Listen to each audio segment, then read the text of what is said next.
सारे वार्ता जो है वो केस के बराबर हुई है, बच्ची से रिलेटेड हुई है।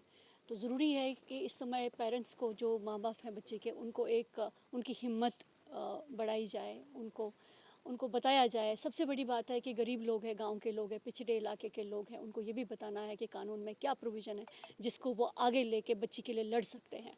तो मेनली उसी पे सारी चर्चा हुई है और हम तैयार हैं पेरेंट्स के साथ, माँ बाप के साथ लड़ने के लिए, इंसाफ दिलाने के लिए। एक निर्भया का केस हुआ था, एक अंकिता का केस होना चाहिए, एक रसाना में आसिफा का केस हुआ था।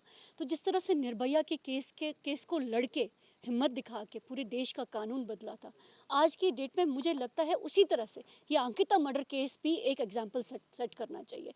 क्योंकि बच्ची का बात है, हमारे नरेंद्र मोदी जी कहते हैं कि बेटी बचाओ बेटी पढ़ाओ, तो मुझे लगता है वो सिर्फ नारे देते हैं। उनके उस नारे को पूरा करने की हिम्मत कांग्रेस में है। और आज हम लोग अगर यहाँ पर आए हैं तो ये बताने के लिए आए हैं कि बेटियों के साथ खड़े हैं और हम इंसाफ के लिए लड़ेंगे।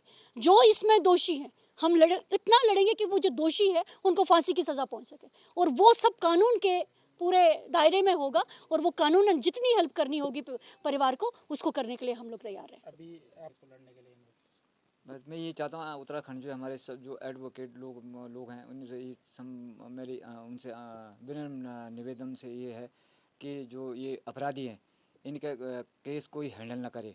मैं आपसे बार बार हाथ जोड़ता हूँ और आप लोग जो है मेरा साथ दें और इस दरिंद्र के साथ कोई ना दें, और जो मेरे लड़की को मेरी लड़की जो का न्याय चाहिए और इन अपराधियों को तुरंत फांसी की सज़ा मिलनी चाहिए।